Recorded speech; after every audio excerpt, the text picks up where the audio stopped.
Kyrie Irving remains one of the most fascinating figures in the NBA. On the court, his talent is undeniable. He plays with such fluidity and finesse that even elite defenders often look lost trying to stop him. His handles, vision, and shot-making are nothing short of magical. But for all of Kyrie's brilliance on the hardwood, his name is just as often brought up in off-court headlines. He's the NBA's version of Kanye West, wildly talented, deeply controversial, but still respected. Across the board, despite the noise, Irving's peers continue to hold him in high regard. Just ask Kevin Durant. KD and Kyrie have shared a strong bond for years. In fact, they joined the Brooklyn Nets together in 2019 as a superstar duo. Fast forward 5 years, and they're now on opposite sides of a growing rivalry. But for Durant, it's all love. He thrives on facing elite competition and, Kyrie, no doubt, fits that mold. I mean, I played more of my career against him than with him, so it didn't feel no different. It was a good game. He played great. They're a tough team to stop, so we're looking forward to our next game, and we just want to keep building. Kyrie, Irving is known for his smooth, shifty style gliding past defenders and trading buckets all night long. In contrast, Milwaukee's Giannis Antetokounmpo brings brute strength and athletic dominance to reach the same goal, putting points on the board. After a big win against the Dallas Mavericks, Giannis was asked if facing superstar duos like Luka Doncic and Kyrie Irving brings a different kind of energy to the game, especially when matched up with elite teammates like Damian Lillard. No, not absolutely not. But just try to play my game, try not to compare myself with nobody. Try to be, okay with myself, with the game that I can play and the way I can help my teammates, and try to play within my strength as much as I can. At the moment that you start comparing, and try to play or go basket with 3 quote-to-quote, probably arguably one best shooters in the league. Kyrie Irving can make any shot he wants. Luka can make every step back he wants. Dame can shoot from the freaking logo. Like, how can I go basket to basket with those guys? Like, I cannot. I just got to play my game, rebound the ball, play some defense, attack as much as I can, create plays for my teammate, and just play within my strength. The rivalry between the Cleveland Cavaliers and the Golden State Warriors defined the mid-2010s. It was must-watch basketball, filled with intensity, drama, and unforgettable moments. Kyrie Irving was right at the heart of it. Few players know what it's like to go head-to-head with Irving better than Draymond Green. As the Warriors' defensive anchor, Green has likely spent countless hours analyzing Kyrie's game. It's no surprise then that Draymond holds Irving in such high regard, often calling him one of the most skilled players the NBA has ever seen. Kyrie Irving is the scorer the world thinks of Kevin Durant. There are some things at times that you can do to Kevin to make it a little tougher on him. Kyrie Irving, you can't do anything to make it hard on him. He got the game of basketball figured out. When it comes to playing with the basketball, he's got that figured out. I saw Damian Lillard tweet, Dame Dollar tweet, Kyrie Irving is the most skilled player in NBA history. And quite frankly, I'm not sure who can argue against that. Me personally, I may argue Steph Curry, the most skilled player we've ever seen, most talented, just some things that he could do. But as I said before, you have an argument. Now, both are elite point guards in their own right. Kyrie Irving and Russell Westbrook couldn't be more different in how they planned, how they carry themselves. Irving dazzles with ball handling and finesse, creating space and scoring with surgical precision. Westbrook, on the other hand, leans on explosive athleticism, attacking the rim with unmatched intensity. Off the court, Kyrie often finds himself in headlines while staying composed during games. Russ flips that dynamic relatively quiet off the court, but always drawing attention with his high-energy play. Despite their contrasting styles and personalities, the mutual respect runs deep.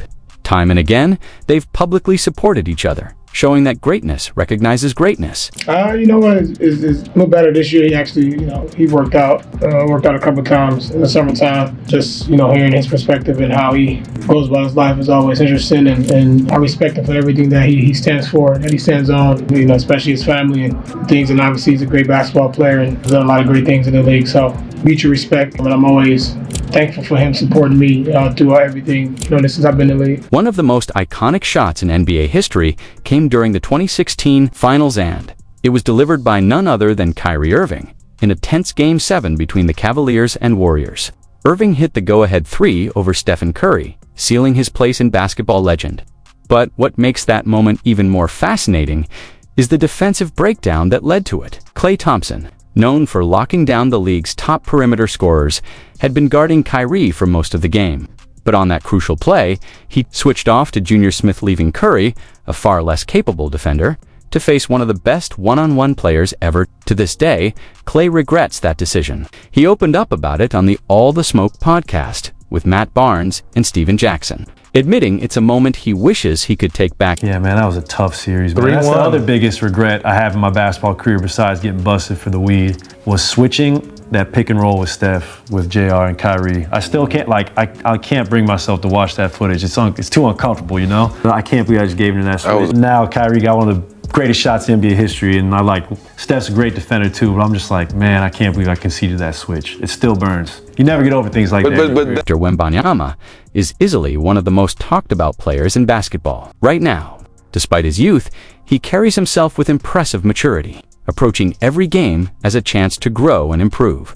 And when it comes to learning experiences, facing Kyrie Irving was a big one. Irving managed to score over Wemby's incredible 8-foot wingspan on multiple occasions, once again showing just how tough he is to guard no matter the size or length of the defender. In the post-game interview, Wembanyama gave props where they were due, shouting out both Kyrie and Luka Doncic, two stars he clearly holds in high regard. Started the second quarter. We had a decent lead in the first, and we were down at half. Making shot making, we weren't good tonight. Happens, and also against this type of players, Luka and Kyrie, it's we know we're not going to stop every single possession they have, so we have to be relentless and apply scouting report every single possession, because every single one of the shots they'll make and the turnovers they'll make is a small win, and we need all of them. We need as much as we can. So yeah, it's you continue to apply. The Anthony Edwards-led Minnesota Timberwolves came into the 2023-24 season with one of the league's top defenses, ranked 3rd overall. But even that elite unit couldn't crack the code of Kyrie Irving and Luka Doncic's offensive brilliance. Following a tough loss to the Dallas Mavericks, Edwards kept it real. In the post-game interview, he admitted that the Wolves simply had no answers for the dynamic duo's wizardry on the court. That night, couldn't guard nobody tonight. They both had 40. Was then asked a follow-up question: what made it so difficult to stop Luka and Kyrie? Anthony Edwards didn't hesitate. They're just too skilled, he said. You stop one, the other one gets going. And when they're both on, it's a long night. A short, honest answer that says it all. Sometimes greatness just can't be game-plan. I don't know, I guess they was just hitting. They was hitting everything. Luka hit the craziest threes. Kyrie hit some crazy shots too. Boston Celtics are one of the top contenders for the 2024 NBA championship, with Jason Tatum and Jaylen Brown leading the charge. This squad looks more dangerous than ever, but it wasn't long ago that both stars were just getting started in the league, young talents still finding their way. Back then, it was Kyrie Irving who took them under his wing during his time in Boston. To this day, both Tatum and Brown remain grateful for that early mentorship. In fact, Tatum once publicly thanked Irving, acknowledging the impact Kyrie had on his growth as a player. Yeah, he helped me out a lot, those first 2 years. Just kind of watching, a superstar. I got to see him every day, see how he worked on his body and prepared for games and things like that. And, learn what to do, learn some things what not to do. And, he'll be the first to tell me that, I could just, learn from the encounters that we had. And obviously we've talked and some things that he probably, he told me he wish he would have done differently, but I think that's just part of life. Nobody's perfect, and you just gotta move on from it as you get older. If there was one player who could go toe-to-toe with prime Stephen Curry during the mid-2010s, it was Kyrie Irving. Despite being 4 years younger, Irving and Curry reached their peaks around the same time, treating fans to unforgettable showdowns, especially in the NBA Finals. Their most iconic clash came in 2016. When Irving hit the legendary Game 7 dagger over Curry to seal the title for Cleveland. Reflecting on that series, Curry has admitted just how incredible LeBron James and Kyrie were down the stretch.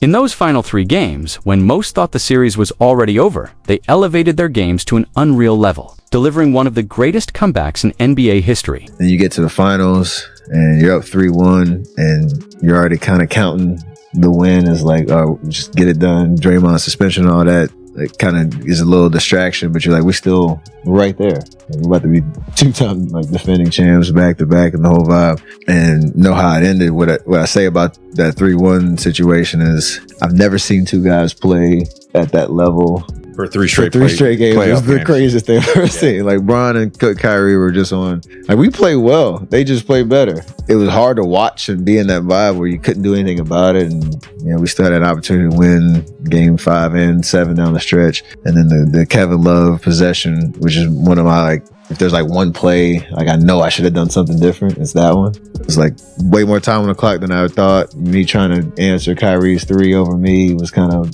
in my head, and you force up a shot and you kind of lose momentum, and they win on your home floor. But you can always tip your hat to somebody who just outplayed you, and that's what they did for 3 straight games. Next Vios Series, Halliburton, is one of the NBA's brightest young guards. Growing up in the 2000s and 2010s, his biggest idol was none other than LeBron James. Following LeBron closely, Tyrese naturally developed a lot of respect for LeBron's trusted Cleveland teammate, Kyrie Irving. When asked about the game plan for facing Irving ahead of a Pacers versus Mavericks matchup, Halliburton was honest. There's not much you can do. Against guys like him and Luka, you just have to give everything you've got and make it as tough as possible.